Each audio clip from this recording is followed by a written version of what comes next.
God bless. We are in murky times. I tell you, the fog just started lifting. It was so thick a second ago. But yeah, so, wow. The Democrats are so damn busy. Holy moly. I mean, we've got pipe bombings. We have shootings up the yin-yang. And you should hear the commercials they have here in Cali. I mean, they were saying that, one, the only way to lower tuition, college tuition, is to keep the Democrats and get Democrats in office. Yeah, are any of you aware that the Clintons get 6 figures just to go speak out of college? The Clintons. You have the husband who is an impeached president and a convicted rapist, and the wife who is an absolute criminal also. And they get 6 figures? If you want tuition to go down, one, you don't pay people 6 figures, especially renowned criminals, to come onto your campus. And also, it was that Republican 9/11 traitor Bush who actually did the forgiveness of, oh, if you went to college, you don't have to pay anything back. That's ludicrous. And then copycat Obama did it too. Yeah, if you want tuition to go down, well, then presidents need to stop making over $1 million and having a mansion provided and luxury cars provided and then having bonuses up the yin-yang. Professors need to stop being paid 6 figures. That's how you make it go down. Actually having people pay what they've used for is how you make it go down. I mean, taking debt from one person and passing it on to another, that doesn't make anything go down. And yeah, Democrats, surely, I mean, we know under Obama spent in 8 years more than what all the presidents combined before him did. Let that sink in. In 8 years, Obama spent more money than all the presidents in the 200 plus years before him did. If you want things to be cheaper and debt-free, you definitely don't go with the slave Democratic Party. And we have stellar stuff from Maxine and other people who they're just going to resist and fight.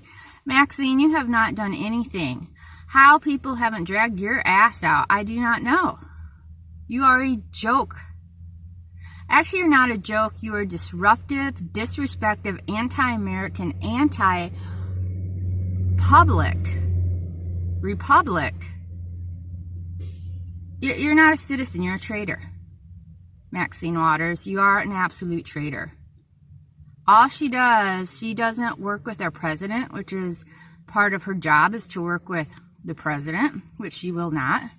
She calls for violence against everyone.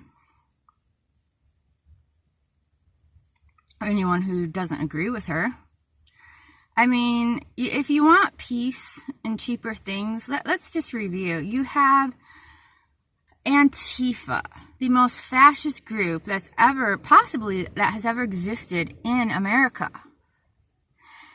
If you do not agree with them, they attack you, and then when their soy boys can't stand up to actual men, they cry victim.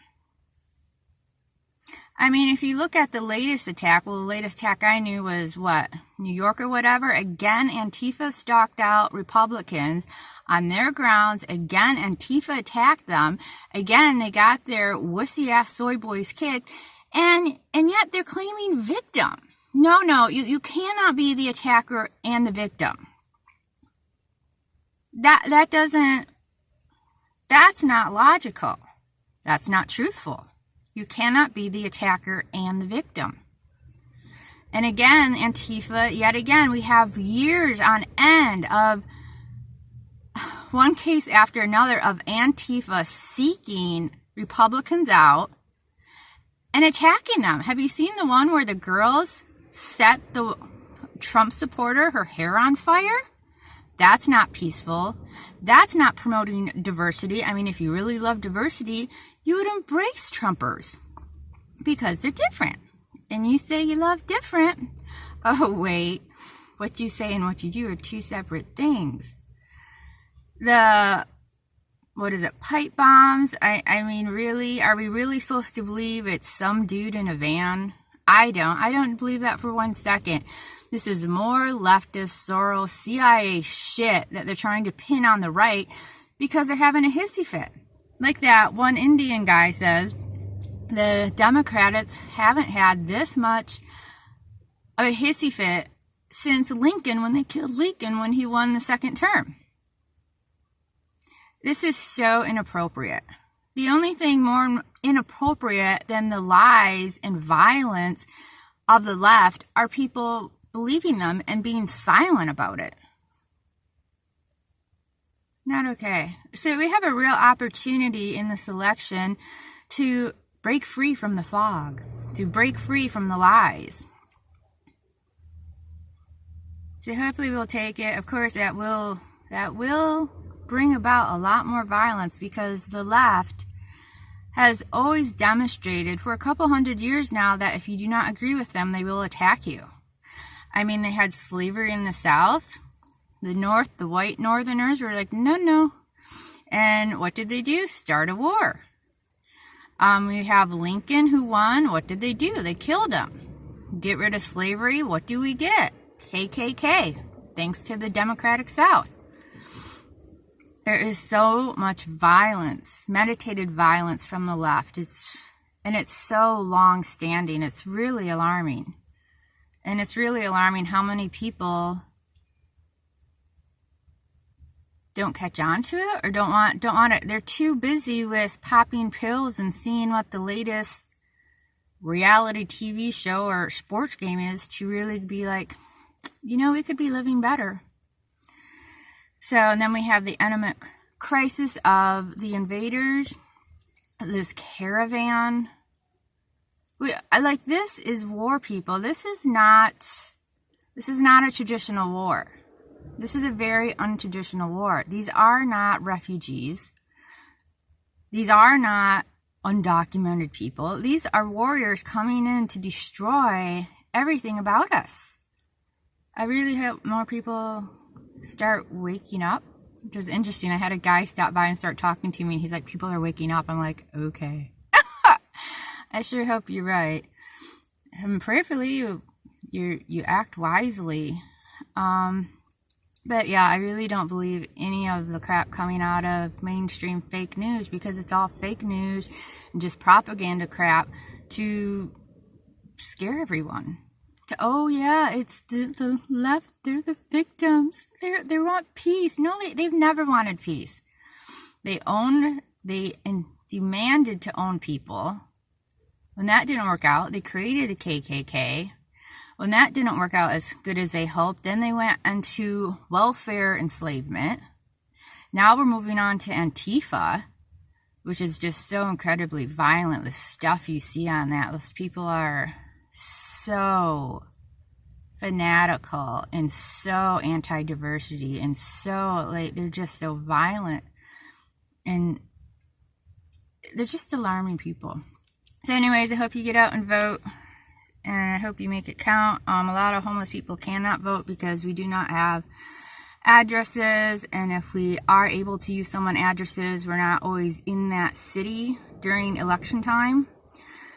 So, both parties treat the homeless like shit. But I have to say, our best chance is stay away from the violent left. I just... do what you want to do, but the left has such a long history of being violent and disrespectful to people's rights. We really need to get away from that.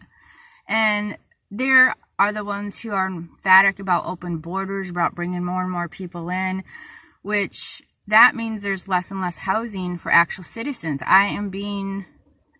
Between the Federal Reserve and all the programs that are paid for by taxpayers, and yet refused. All the money, it's not getting to us. I wish more people would realize, because I hear it time and again, well, I pay my taxes. You know what? It's not getting to me and other people who need help. It's going to illegals. It's going to immigrants. It's going to the invaders. It's not getting to us. And that's thanks to the left. We have been pushed out of the market. We are denied help from programs, state-run programs, federal-run programs. Lord have mercy. So get out and vote. And why is voting day not a national holiday? I mean, we have this right, and so few people act it.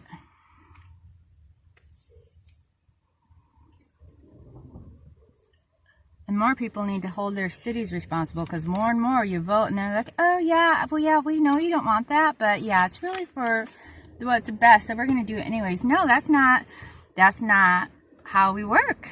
When the people say no to something, the representatives needs to respect that.